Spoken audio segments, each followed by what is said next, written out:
The following program was made possible by the generosity of those who have determined to hold fast to the true Roman Catholic religion, as expounded by the Roman Catholic Church before the disasters of Vatican II and the so-called New Mass.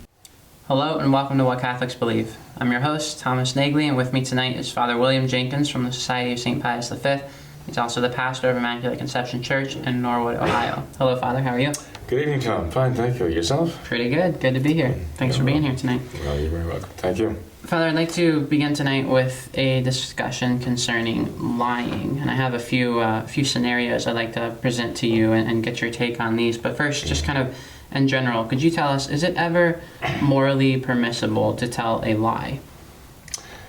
Actually, no. I mean, by definition, a lie is the attempt to deceive someone by a sign, usually by words, but one can deceive others by gestures, nodding, any attempt to communicate something against what you know is true.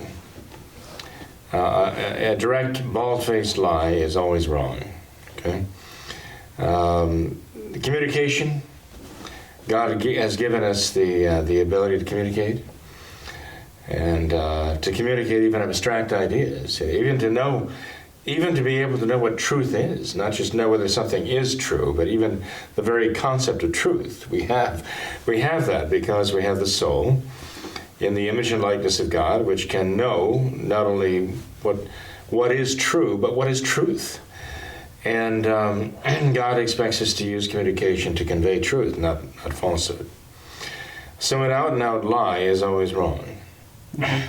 So, Father, you say that the intention to deceive can be a lie, but what about there's a classic example of let's say you're in Nazi Germany hiding Jews in your basement, and the Nazis come knocking on your door asking you if you're hiding any Jews. What do you do in that situation? How do you respond to that? Do you tell a lie? Or do you... Well, let's, I wouldn't say qualify what I just said. When you have someone who has no right to the truth, okay, and you have someone who, any reasonable person, let's put it this way, would know that you cannot tell them, and they have no right to know, then that, technically speaking, would not be considered a lie. It would be considered a broad mental reservation, okay? Now, one has to be careful of these ideas, because if you tell them to someone who doesn't understand them, or you tell these things to somebody who is looking for an excuse to lie, that person can use these ideas to justify in their own mind lying, okay? But if you, for example, if someone were to come up to me after I heard confessions and say, I saw so-and-so went to confession to you, what did he tell you? Well, obviously I couldn't tell him. And not only that, but any reasonable person would have to know that I couldn't tell him. So I could tell him I have no idea. Even if I knew very well what he told me, I could tell him I have no idea. Because that would be considered a broad mental reservation, and so far as the person, number one, has no right to know, and number two, should know reasonably that I couldn't tell him anyway. That I'm simply not able. It's a non-answer. Basically, what it is a non-answer. And it's given that way, and it should be taken that way as a non-answer. If a doctor had someone who came up to him and said, a person who has no right to know, right, and said, well, what's wrong with so-and-so? The doctor, because of his professional secrecy, right, would have to, would duty-bound not to tell the uninterested party, as it were, would have to actually conceal it from him, and would actually have to tell him, I don't know. Okay. I don't know what you're talking about. Now, even though the doctor might know very well what's wrong, but any reasonable person would have to know that the doctor cannot tell him, and that what the doctor is actually giving him is a non-answer. the doctor would be violating his moral obligation to maintain discretion, his secrecy there, as the priest would be violating the seal of confession by revealing what he was told by anybody in confession. Now, if someone were to come up to me after I heard confessions and ask, well, what did so-and-so tell you?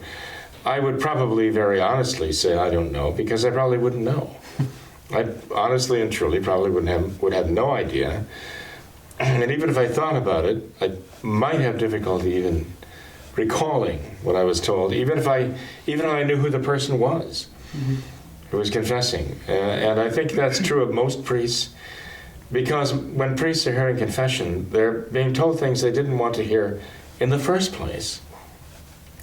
And when a priest hears confession, his purpose is to make these things go away.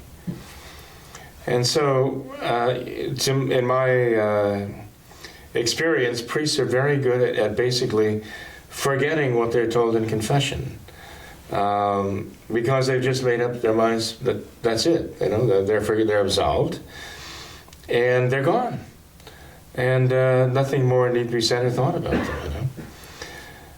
So, you know, one should not be surprised if even the penitent himself were to come up to the priest the next day and say, Father, what I told you about in confession, and the priest will have to stop for a minute and think, and can I honestly tell the person, I'm sorry, but I guess you'll have to refresh my memory if you want to talk about it, because I really don't know what you're talking about.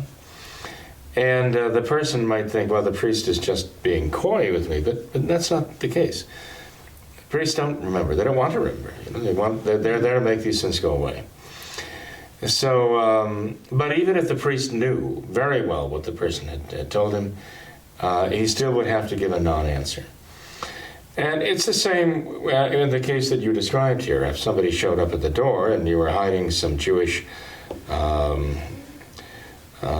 folks who'd sought refuge with you, and you were giving them sanctuary, and some Nazi were to show up with a Gestapo in tow, or if the Soviets were to show up at the door and demand where the kulaks are, or the Catholics, or whatever, and you would honestly say, and I'd say honestly say, I don't know, I've got nobody here, because number one, they have no right to know, and you have an obligation not to tell them. And they should know reasonably that you have an obligation not to tell them, and you're not going to reveal it. Period. So, you know, it's not a lie in the strict sense of the word that you are deceiving people of a right to know, and who have no means of knowing that you are not telling them, that you're giving them a non-answer. Period. Okay. You're just literally not answering their question. Okay. And the answer you give is not the answer to their question, honestly. There are different ways to explain it, but one has to be careful in explaining this to young people, like teenagers. Because teenagers, the wheels start turning, thinking, well, gee, a broad mental reservation. I could use that in answering my folks' questions like, where did you go tonight? Or why did you stay out late? Or who did you see tonight, you know? Gee, broad mental reservation. It can never be applied to parents, because parents have a right to know. They have a need to know, they have an obligation to know, they have a right to know, and the children have an obligation to tell them the truth. Mm-hmm. So there's no application for a broad mental reservation in answering the questions of your parents, or anybody who has a right to know. And that certainly applies to parents. But to the various evildoers who are violating the commandments of God and carrying out their unjust attacks and so on, they have no right to know these things. So, but I mean, it comes down to the fact that if you are telling someone under the guise of truth, in other words, someone who reasonably would expect that you would tell them the truth, and has no reason why you wouldn't, and is going to believe what you say, and you're trying to make them believe what you say, then that would be deception. That would be a lie. If someone in the street were to pass you and say, "Excuse me, what time is it?" and you were to look at your watch and give them a false time deliberately, that would be a lie. Because ordinarily, people would have a right to expect that you would communicate the truth to them, as a matter of charity, at least, if not a matter of justice, that they ask, you answer. They have no reason why to think that you would deceive them, right? That's not the case of communists or National Socialists who are coming pounding on your door, looking for those who are fleeing for their lives. So basically, it comes down to a fact that the eighth commandment has to do with bearing false witness against one's neighbor. The commandments often involve the worst case scenarios, or the most extreme example of a crime, such as the fifth commandment, "Thou shalt not kill." But it includes everything that actually leads up to killing, everything involved in hatred and anger, impatience, etc. All of these things are included. The eighth commandment, when it is a matter of deceiving somebody, can include fraud, right? Inducing someone to do something based upon false information, including buy something that is misrepresented. That can include calumny, and it can't. But if it involves deceiving one's parents, it also involves the fourth commandment as well. Okay. So a lie can actually involve multiple commandments. A lie would involve the eighth commandment, certainly violate the eighth commandment, but a lie would also violate the fourth commandment if one lies to one's parents and shows disrespect and even a contempt and injustice toward that parent, not giving the truth the parent has a right to know. But it can also involve a sin against the fifth commandment insofar as it would give scandal to others. To do it in front of one's friend, to do it in front of one's siblings, tell a lie which is known to be a lie by another person would be scandalous. Minimally, we would call it a bad example. So by taking one action, in this case one lie, one can actually commit multiple sins by violating multiple commandments. Father, this intention to deceive that we talked about, is it always immoral to have this intention to deceive? One example I'm thinking of is, let's say I'm walking down the street, I see someone coming towards me, it's an acquaintance of mine who I absolutely do not want to talk to. I pretend that someone is calling me on my phone, I pretend I'm having a conversation on my phone to avoid an interaction with this person. That is obviously an intention to deceive. Would that be a lie, and is that immoral? No, not necessarily. Why not? Isn't that an intention to deceive them? That's a good point, Don. Yeah. It is an intention to deceive them, but you're not exactly... I guess what you're doing is setting up a scenario that they would misread, okay? But you're not directly answering a query from them and an approach from them to talk to you, right? Okay. You suspect that they would want to keep you and talk to you, and you're thinking of a good excuse to excuse yourself from talking with them, right? Maybe in a hurry, whatever. Right. What comes to mind here also, though, is another question, too. That might be similar. I don't know. You're invited to someone's home for dinner, okay? And they serve you something that is the stuff of nightmares, okay? You don't like it anyway. It's too heavily seasoned, whatever it is. It doesn't taste good. And they ask you how it is, right? And you tell them, this is horrible. I've never tasted anything so horrible in my life. I think I'm going to be ill. Please get this away from me. I can't stand the sight of it. You would never say that, right? But you would never be expected to say that, right? It's just, you can't. You just can't do that. Could you say, well, it's delicious? You could say that, meaning that there are people in the world who would consider this to be absolutely scrumptious. They might be, in a third world country and extremely hungry, and so they would appreciate this, having the opportunity to eat this, which they don't have. But you obviously could not, by social convention, tell them this is awful, Mm-hmm. So you'd have to be graceful and gracious about it. And of course you risk, if you tell them that it's scrumptious, that they immediately put another huge helping on your plate and expect you to eat it with a great smile on your face. Mm-hmm. But to make excuses under a situation like that, is not considered to be, even though you might say it is a matter of deceiving them, right? It is something that is socially required, almost really required, and anybody would know that. Again, a reasonable person would know that. Okay. That when the cook asks you how do you like it, it would be considered gauche and very uncharitable to go into detail about how horrible the food really is.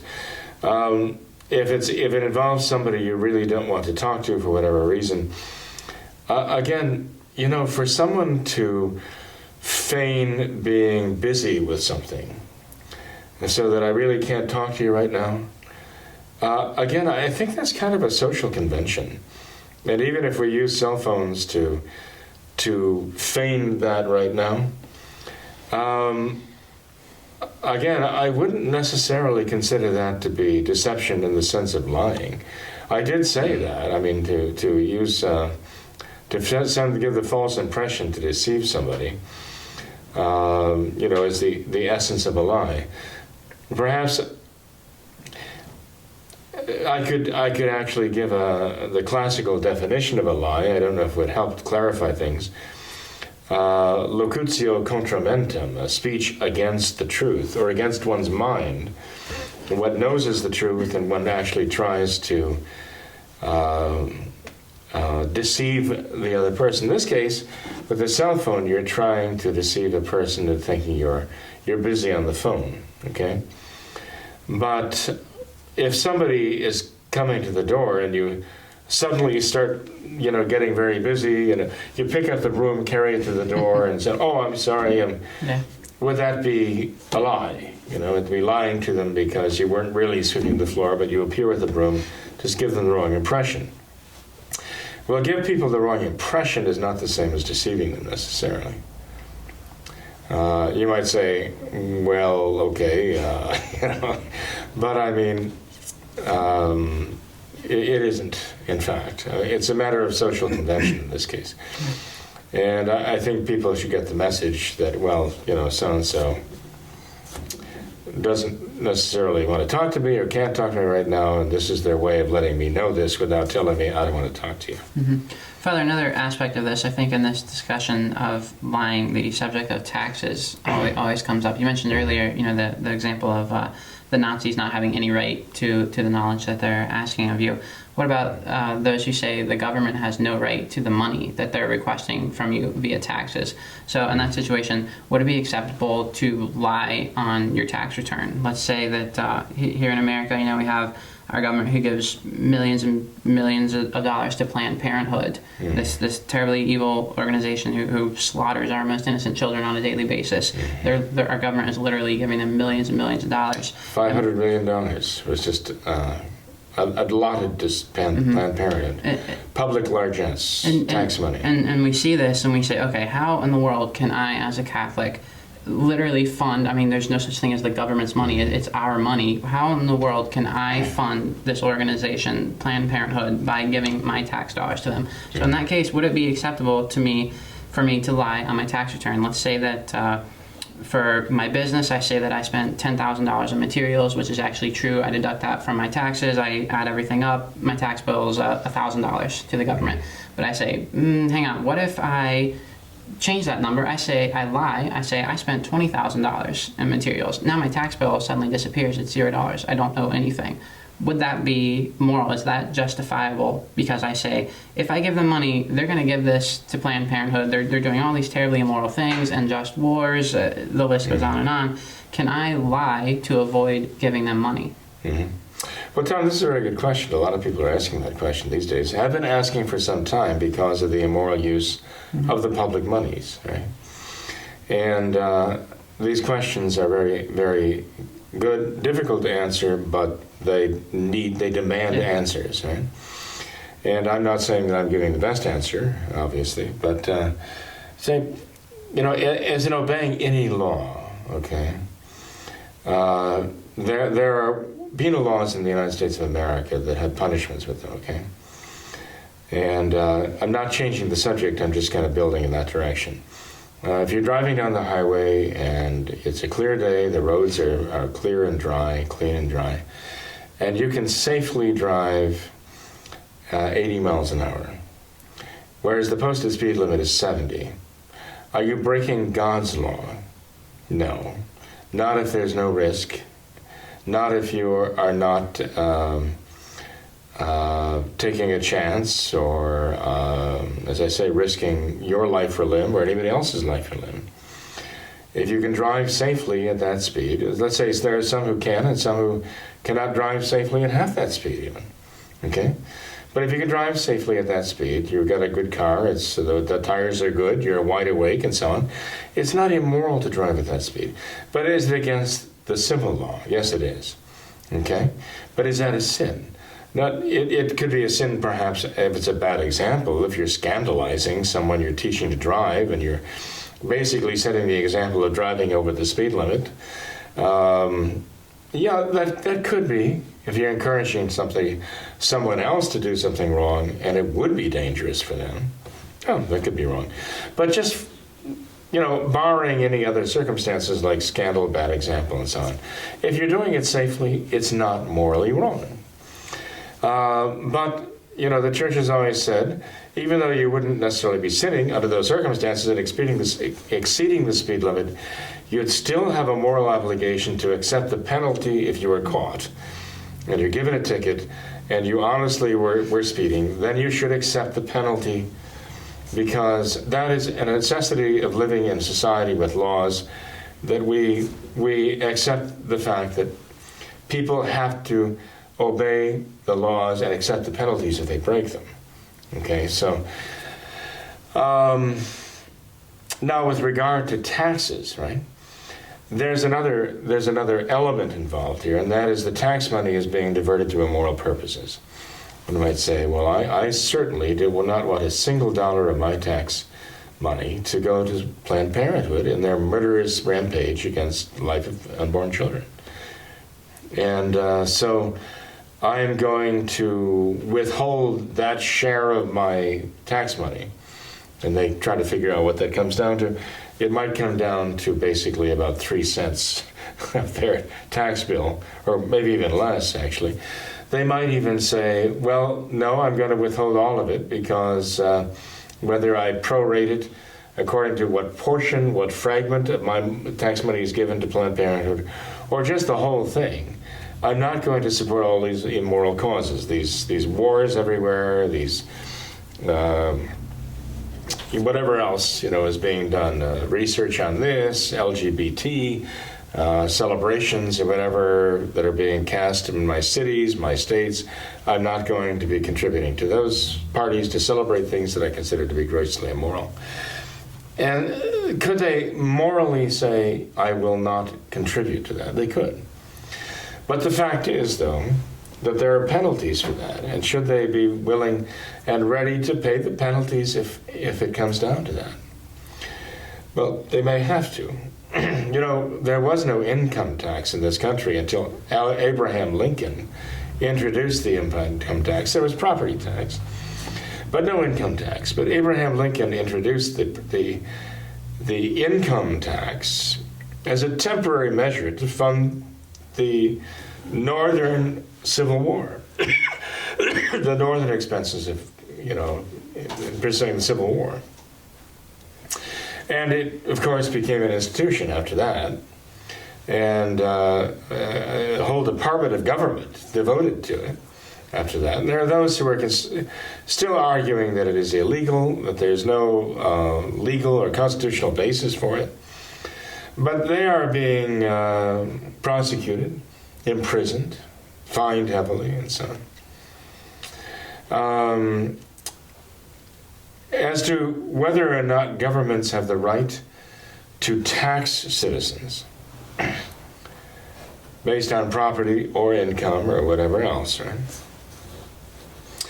There's no doubt that governments have the right to tax citizens. As long as the government is providing necessary services with the tax money. For example, we have an interstate highway system. And the highways of the United States of America, I don't think anybody would be willing to part with. I think most people use them regularly, right? And these, you got Interstate 71, Interstate 75 going through Cincinnati and so on. And, you have dollars that are being taxed by states and by the federal government for a standing army for the United States of America, for the defense of our country. And any number of other good purposes that really are necessary. One could argue, well, they're greatly inflated in this huge bureaucracy, and I would agree totally with that. But nonetheless, in essence, these things are necessary for a national government and for a state government. And so they do have the need and the right to tax somehow to obtain the revenue they need for the common good. It all comes down to the question of the common good. If they begin to rapaciously seize people's hard-earned money to pursue things that are contrary to the national interest, at what point does the individual have the right to say that? That I think that my government is abusing monies and doing things that are, in this case, unconstitutional, illegal, or even immoral, right? And when does the person have the right to say, I cannot support this in good conscience? If it's a matter of conscience, then it might be necessary for the person to say, I cannot. I simply can't. But if it's a matter of conscience, again, they have to be ready to deal with the civil consequences and to have the courage to stand up for what is right, even if there are penalties for it. But are they morally justified in lying? In terms of deceiving and lying about it. Well, again, this opens up a whole can of worms there, in a sense.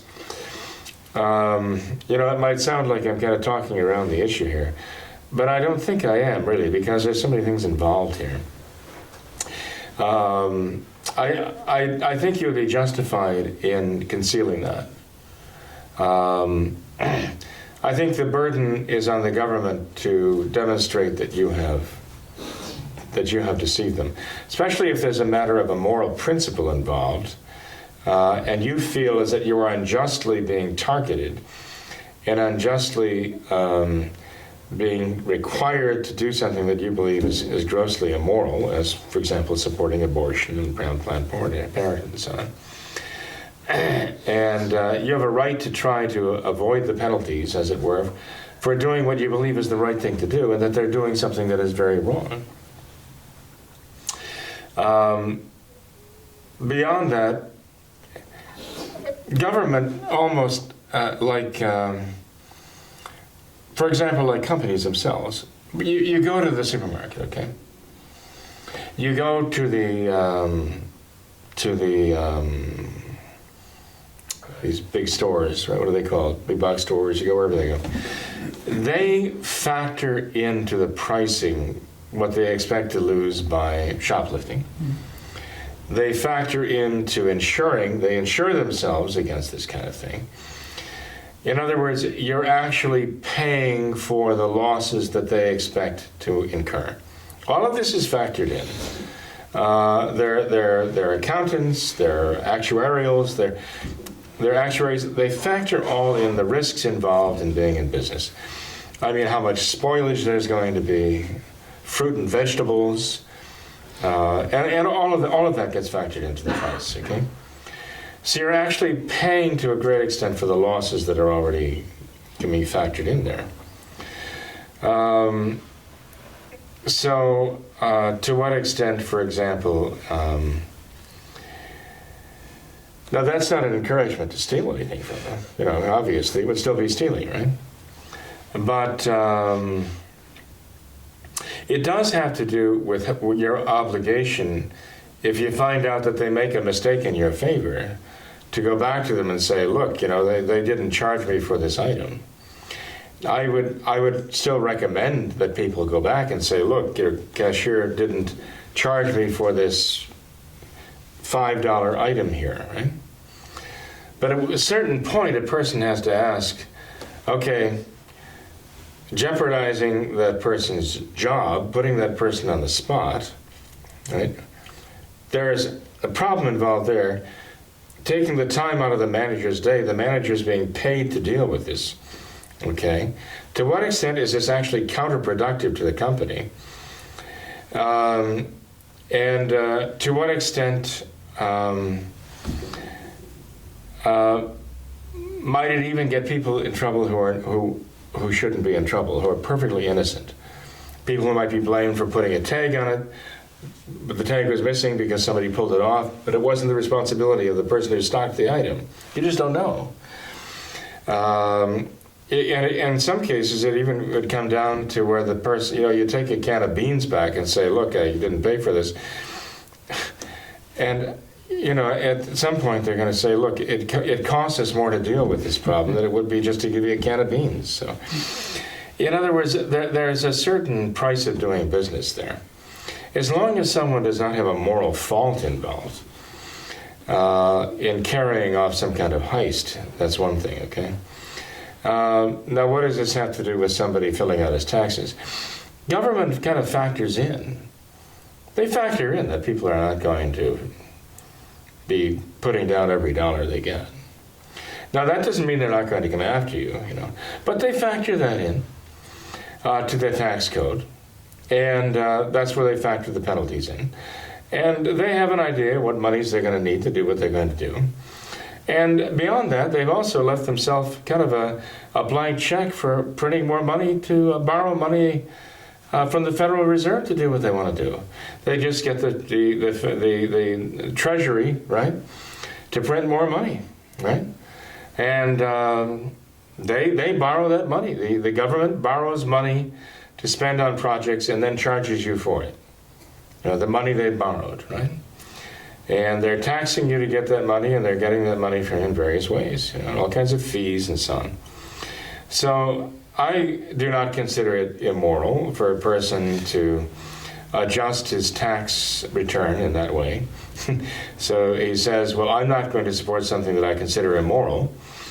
If it comes down to it where the government has a problem with it, I'm going to stand up and I'm going to say exactly why this happened. And I'm going to have the moral courage necessary to take a stand on this. You know, I feel that I'm immorally and unjustly being put on the spot to do something that I believe is wrong, and I'm not going to do it. And I have a right to try to avoid prosecution for doing something that is right, based upon my government's decision to try to use me as a collaborator in doing something wrong. So I don't know if that helps or not, or it makes sense, but you know, the question of whether it is illegal is different from the question of whether it is immoral. Sure. And you're asking whether it is immoral, and I would say no, it is not immoral. Okay. I would say, is it immoral to say, that governments have no right to tax anything for any reason whatsoever? I think the church has spoken very clearly on that. that good government, does have the right to tax when it is pursuing things that are for the common good, but is in need of providing what is necessary for the common good. Okay.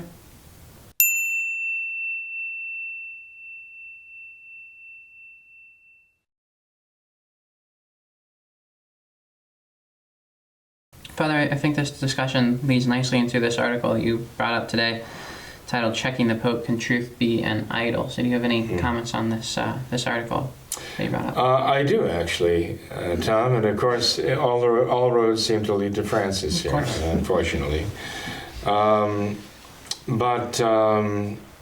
As you're well aware, a book has recently come out in English, "The Dictator Pope," and I not only have gotten a copy, but I've seen others sporting copies of this. And it is about Francis. It says, "The Dictator Pope, the inside story of the Francis papacy." The name on the cover for the authorship goes to Marcantonio Colonna, who was an admiral of the Venetian fleet at the Battle of Lepanto. But actually, the author has been revealed to be a gentleman who wanted at first to hide his identity, not for the sake of shielding himself, but for shielding his contacts, his sources, his friends in the Vatican. The name is Henry Sire, H-J-A Sire, an author and historian. The book jacket gives you his resume there, very interesting. He actually was working with the Knights of Malta as an historian for the Knights of Malta. He was in residence in Rome for 4 years and had access to a lot of information. And as a historian, he was able to put the information together into that book. Since then, he has been unceremoniously sort of ejected from the Knights of Malta. And as he probably expected he would, because, well, when you write a book about the dictator Pope, you expect that if he really is that, this is exactly what's going to happen to you. You know, so just like if you say my government is acting unconstitutionally, illegally, and immorally, then you would expect that if you resist it, it is going to treat you badly, right? Precisely because what you're saying is true. And so it is true that this man has been treated rather shabbily, shall we say, because what he's written is true. And those who have contributed to his book, whether willingly or unwillingly, wittingly or unwittingly, can bear testimony to the fact that it is true. That the persona of Francis is a complete fiction. That he's not this mild-mannered, avuncular, happy, smiling, cheery, sort of humble, merciful soul that he is portrayed to be. That is sort of like a creation, right? It's a creature that has been well, the man behind the curtain with the dog tugging on his pant leg is actually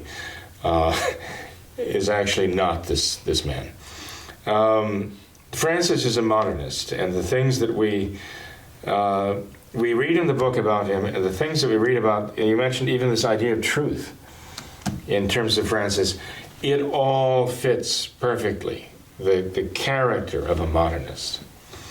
I mean, read this book and, you know, try to discern whether or not the term modernist fits Francis. And you look in the table of contents in the back, you look in the index in the back of the book, and you look for the word modernist, and you see, well, the word modernist doesn't appear there anywhere.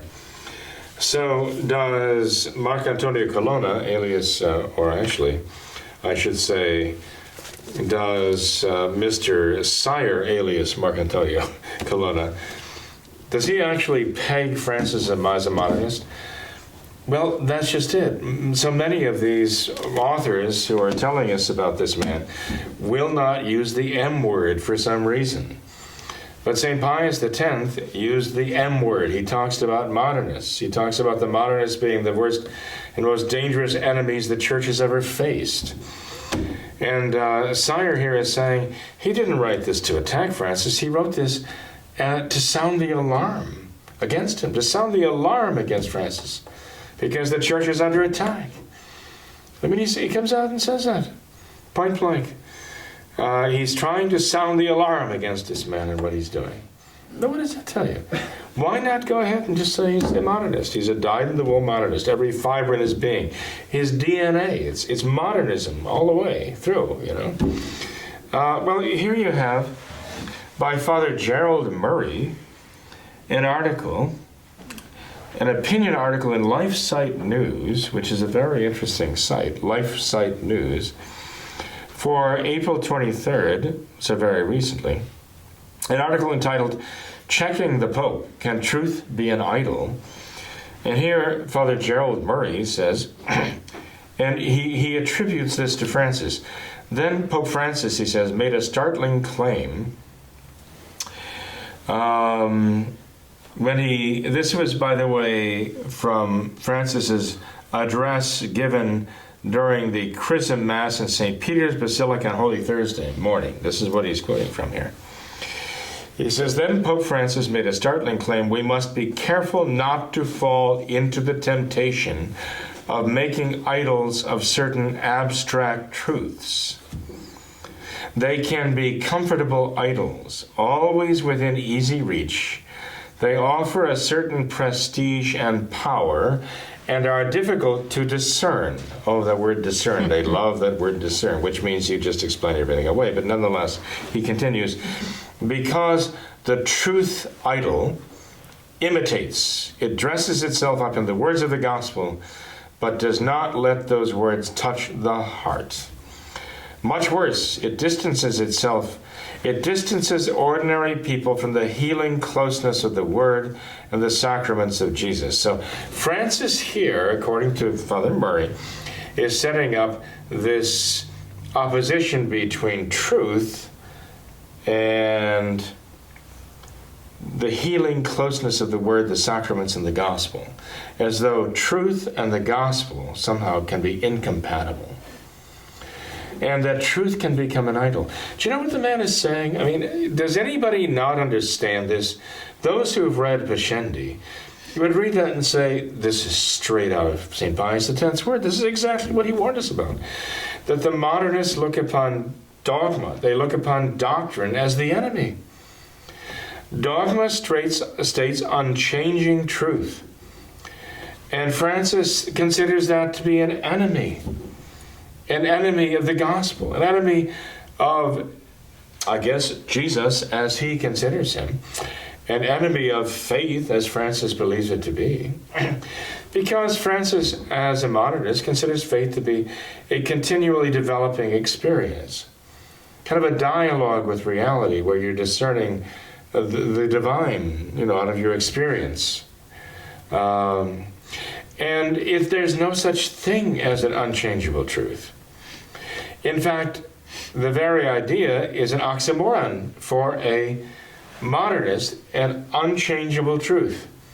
Because truth is something vital, they say, St. Pius X said it well, and must constantly change. It has to constantly evolve. To remain truth, it has to change. So there is no such thing as an unchangeable truth in the modernist lexicon.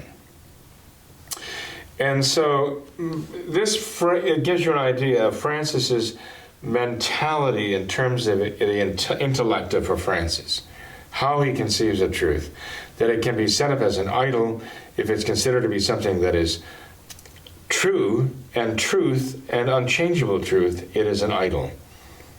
And the enemy of the gospel, because his message of the gospel is his message of the truth. The one tradition of the church is change. Okay? The one stable thing about the church is change. The one stable thing about faith is change, right?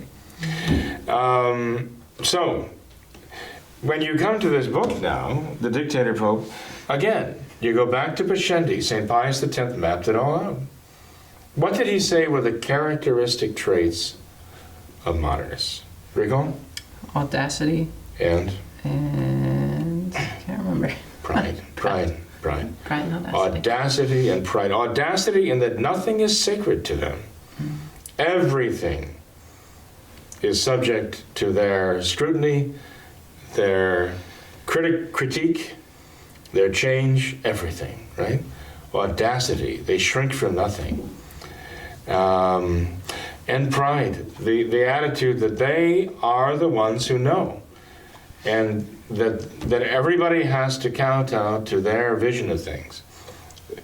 Francis, the dictator pope, the quintessential modernist, right?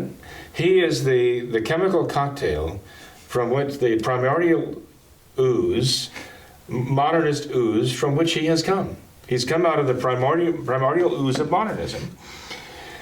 And he is the incarnation of modernism. And, I mean, whatever they're writing about him now, when they're talking about, the various writers who put out books about him, whether they write favorably or not about him, it all comes out the same. Mm-hmm. That Francis basically has crawled up on the shore out of the primordial sea of this modernist soup now, and he has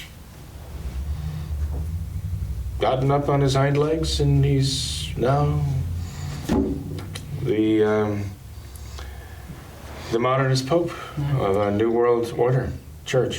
Father, I think this is so clear for anyone who wishes to see it, that this is kind of, you could say the whole problem with society today is that there's an attack on truth, and it makes sense because God is truth.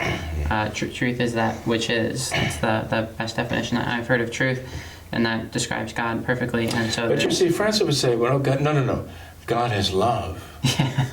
He would say, St. John, God is love. Mm-hmm.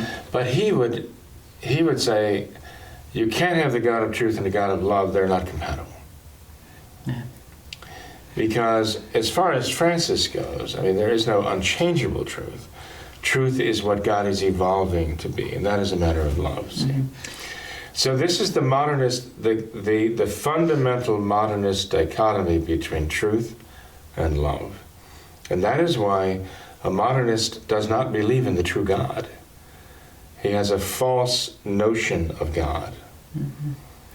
And Father, I think the scary thing is that you see this trend is just worsening. Just recently, I read a study. I can't remember the exact numbers, but there's some staggering proportion of young people, of millennials, who believe that truth is relative. There's no, like you're saying here, there's no definite, unchanging truth. Everything is just relative. And I think that you see that manifested in society so clearly today in so many different ways. We have this whole VR, virtual reality movement, all these video games, the TV shows, the movies that our culture produces now. There's no such thing. There's no concept of reality anymore. And if you think about it, that's the entire basis of Christianity, of everything, is that there's one unchanging reality. Mm-hmm. And if you take that away, if there's no truth, what are we left with but just an absolute disaster? Well, in the modern world, truth is what you make it. Yeah.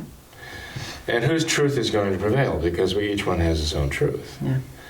But again, that is the fundamental, kind of the cornerstone of modernism. That faith is an experience mm-hmm. that each one has, but we can share faith, yeah. And that shared faith evolves throughout time with humanity, mm-hmm. and so the notion of God evolves. But the notion of God essentially is God. It is who God is. Our notion. That's why God cannot be God without man, quote unquote, Francis, right? Yeah. Because we define who God really is by our notion of God and how he actually corresponds to what the kind of God we are willing to accept today. The modernist says he's the one who knows he's the one who's got his finger on the pulse of humanity, and he knows what that God is that mankind is looking for today. Francis is the man who is going to interpret the mind of humanity now to lead us into that next evolution of God, that next metamorphosis, that next incarnation of God, as it were, for humanity. And we know where that's leading, of course. It's ultimately going to be leading to the Antichrist. Huh? And When you say truth is relative, what are you saying? What do you mean by that, though? that truth is relegated to the realm of taste. There's no moral, definite things. You can't say murder is wrong. And that's what makes all this so frustrating is you can't argue anything with anyone because you take abortion, for example. You can go to someone and say, okay, we're going to have a discussion about abortion. Let's lay down some general principles to guide our discussion. Murder is wrong. And you'll find people who just say, "Oh, okay, hang on. I don't necessarily agree with that. You know, my truth is what I believe. It's my concept. It's my taste. Everything is relegated to the realm of taste. You can't make any moral, definite statements anymore. Everything is just, you know, I've given the example before. Everything is like ice cream.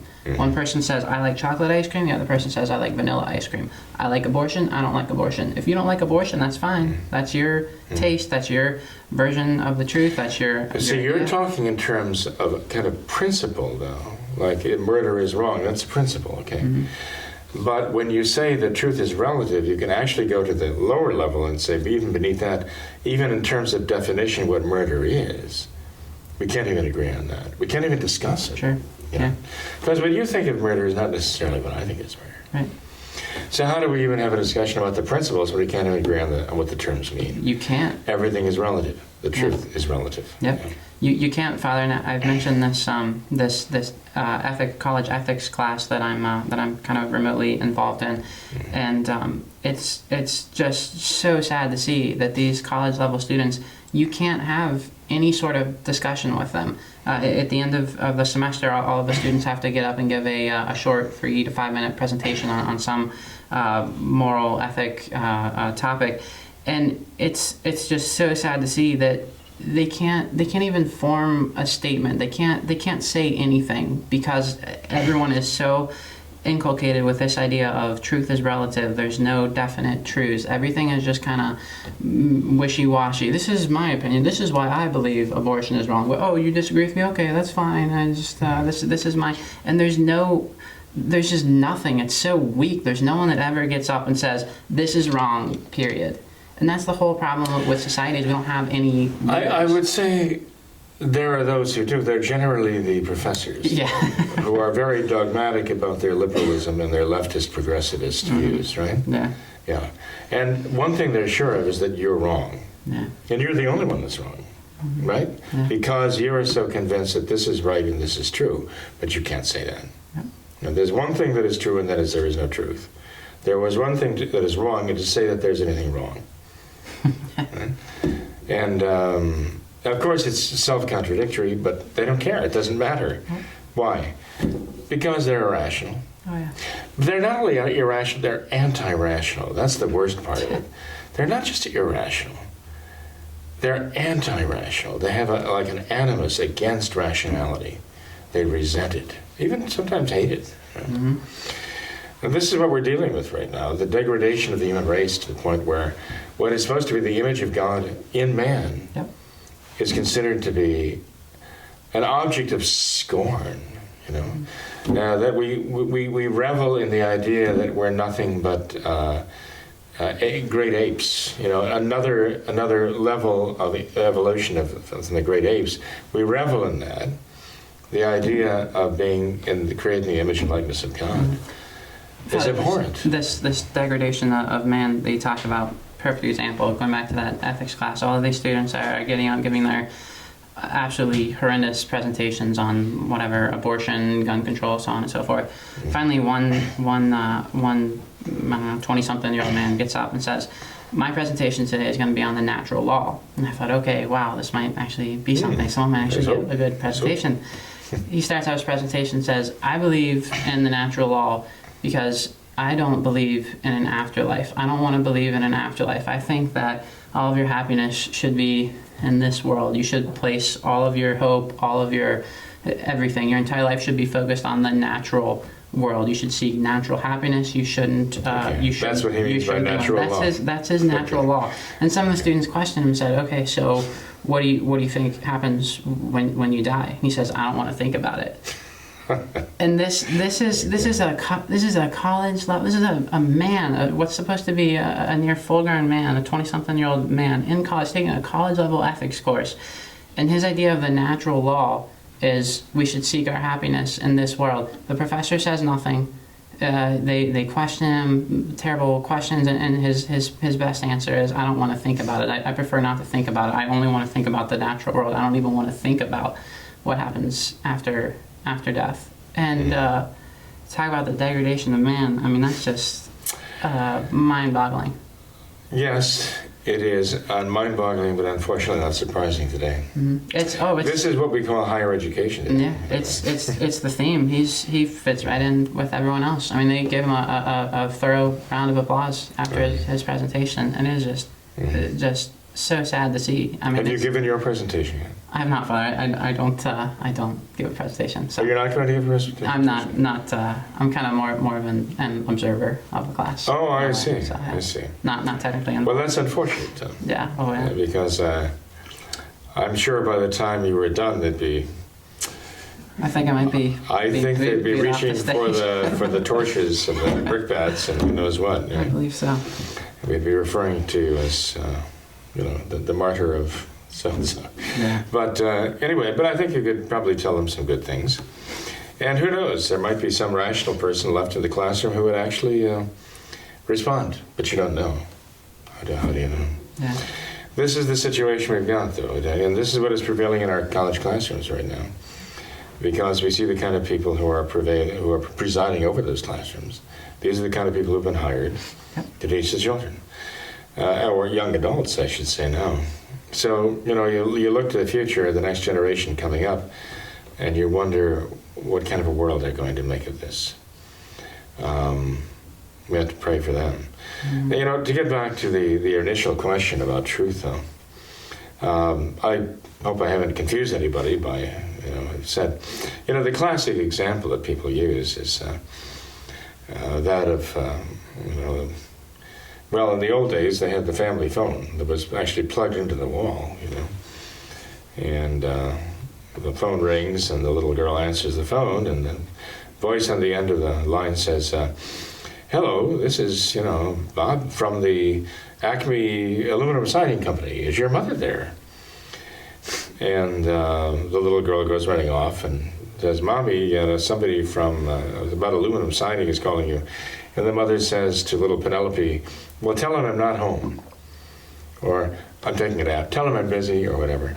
And the little girl goes back and says, "Mommy says she's too busy and she can't come to the phone right now," or "Mommy says she's not home now," or whatever. And the little girl hangs up. So, was that a lie? Or the little girl answers the door, and there's this guy standing there with, he's all in black with dark sunglasses, carrying a violin case, but there's no violin inside, And he introduces himself as Knuckles, and he wants to have a chat with her dad, who owes him some money, right? And the little girl goes running off and finds Dad, like in the workshop, and says, "Well, tell him I'm not here." And the little girl tells the man, Daddy says she's not here. Is the little girl lying at that? Are the parents lying? And again, the common explanation of the church in that matter was, well, when somebody calls like that out of the clear and blue and says, "I need to talk to you about aluminum siding," they're imposing on you. They have no right to talk to you, and you have every right to tell them no. And rather than just tell them, "No, I'm not going to talk to you," or "Mommy says she's not going to talk to you," just to give it a kind of an excuse was considered to be a non-answer. To tell somebody who was there to hurt your father, or the father's desire to, avoid this enforcer there, is not unreasonable. And the answer he gave was, "I'm not here for you." Basically, that's how it interpreted. "I'm not here for you." Again, I'm not coming to see you. That's the answer any reasonable person would expect, The issue that comes up here, though, is what does the child get out of this? If you send the child to say to somebody something that really is manifestly not true, even though, strictly speaking, it doesn't meet the strict definition morally of a lie, okay? But would be more along the lines of a broad mental reservation.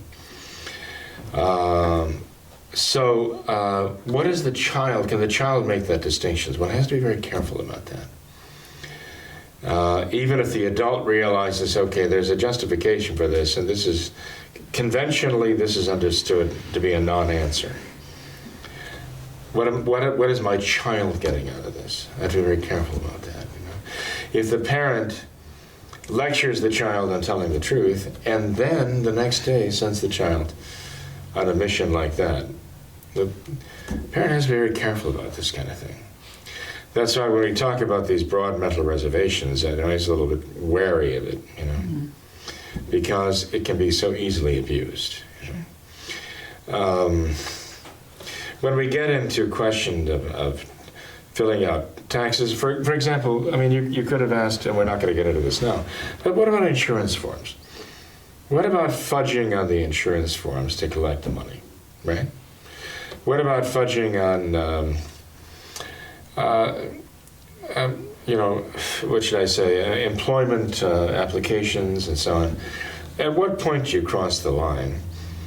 And basically, you know, it comes down to they have a right to know. In justice, they have a right to know the truth, right? And they have a right to expect the truth.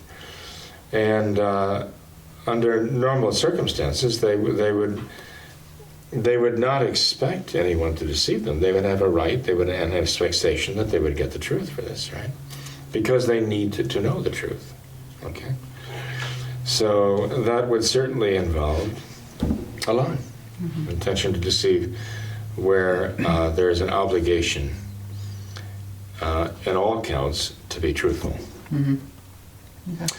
So I hope that clarifies matters a little bit. These things can be a little convoluted, though.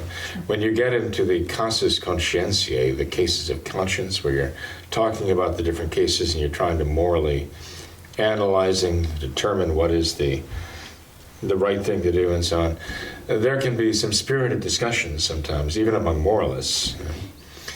But the fact is, the fundamental problem we have today is the fact that they're trying to replace the New Testament with the New World Order. They've rejected the New Testament of Christ, and they want to institute instead their own New World Order instead of the New Testament. And that necessarily involves destroying the very concept of truth. The Masons, taking their cue from Voltaire, have said that their objective is, the Italian Masons in particular, and we read this in the Permanent Instruction of the Alta Vendita, have said that our objective is that of Voltaire, to actually make the memory, even the memory of Christ, disappear from the world. Well, there is such a coincidence between that. Making the memory of Christ disappear actually necessarily involves making the very concept of truth disappear, because Christ is the way and the truth and the life. So the only way they can make the remembrance of Christ disappear from the world is they have to undermine and finally discard the very concept of truth and render it something abhorrent, something to be despised, the very idea that there is such a thing as truth. The Word of God has to, the very concept of behind that has to disappear. And they're well on their way to accomplishing that, you know. Yep. We see that in Italy. You know, I just was over with a number of my students and chaperones. And we see this two-phase program in Italy. I mean, the nation of Italy was really a Masonic project. It was a Masonic project to unify the different kingdoms and duchies and so on, principalities in the Italian peninsula into a unified nation under a king. Okay? Umberto, Victor Emmanuel, and so on. They wanted to unify the Italian peninsula into this one nation, but the reason they wanted to do it was because they wanted to take away the papal states from the Pope. And as I mentioned before, Tom, they had this idea and they had it all spelled out. I mean, it wasn't just imagined. That we weren't surmising or trying to somehow read their minds and infer what they were getting at. They made it very clear that if they could take away the Pope's independent kingdom, they would take away his independence, make him a citizen of a government ruled by Masons who would be making laws that would be inimical to the church and inimical to the faith, and the Pope would be bound by those laws. And if he broke those laws, he would be subject to criminal prosecution. You understand the consequences. That's how they saw it. They saw this as their way of getting control of him. And so they carried out that plan. And Garibaldi was a very big-time Mason. And he was their point man on the ground here in besieging Rome. He was the one who actually carried out the siege of Rome and the actual seizure of the Papal States. And he's a great hero. He's an Italian national hero. A man who was... He was even, in a sense, using Masonry. He was beyond the level of mere Masonry. It is in his hatred for the church, in his hatred for Christ. But they didn't want to stop at that, because the plan was not only to take away the Pope's independence and have him in their control. They wanted not just the Pope, they wanted the papacy. That's a different matter. They wanted the papacy in their control. So their objective was not only to wind up with a papal prisoner. I mean, they had the Pope imprisoned in the Vatican from basically 1870 to 1929. We're talking about 60 years there. They had the Pope bottled up in the Vatican. And he couldn't come out. Right. It wasn't until Mussolini found it to be in his own political self-interest to strike a deal and reach a concordat with the Pope, because Pope Pius XI in this case, it was dealing with Gaspari, the Secretary of State, in order to free him up from that question so he could pursue his political issue, where he wanted to rally the troops to restore the glory of the empire from Rome, you know. Well, we see how far that got. But they didn't want to just have the Pope in their power.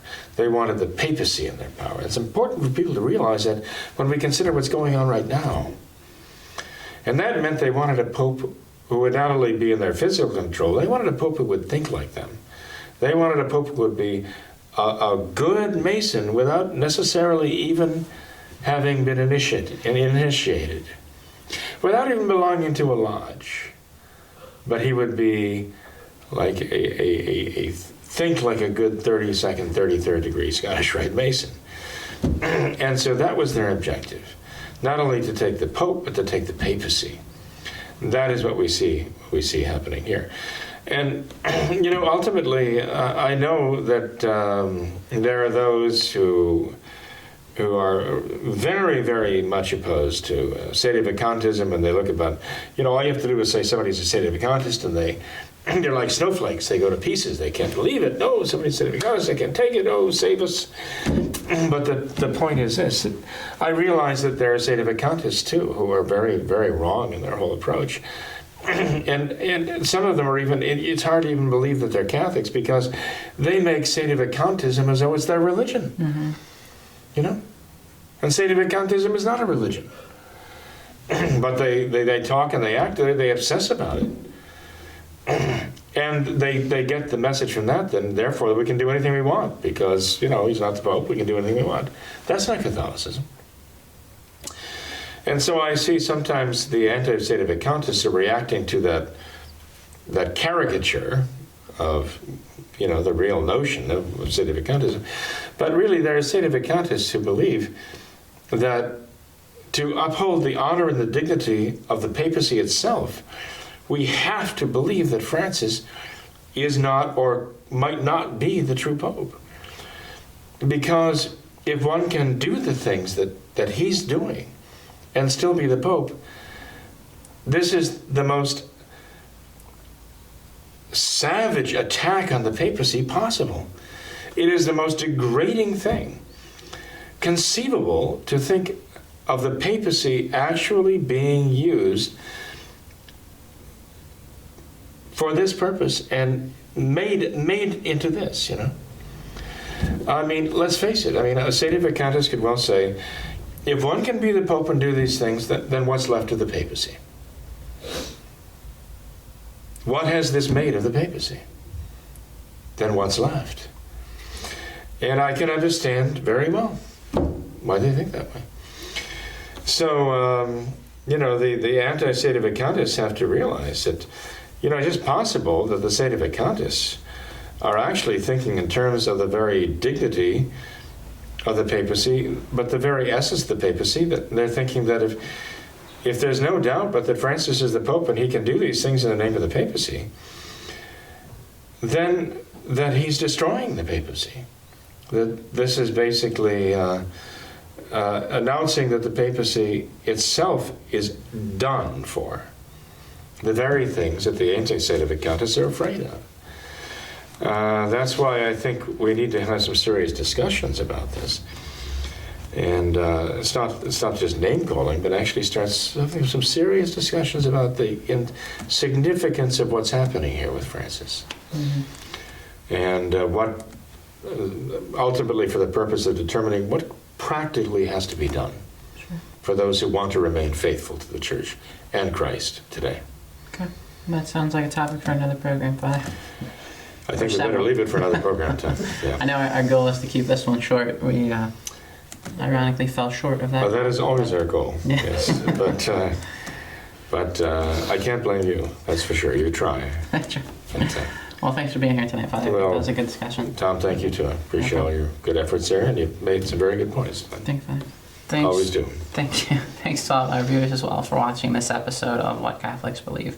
Until next time, we ask that you all remember the words of Our Lady of Fatima, to consecrate yourselves and your families to the Immaculate Heart of Mary, and to pray and do penance. Thank you, and God bless you.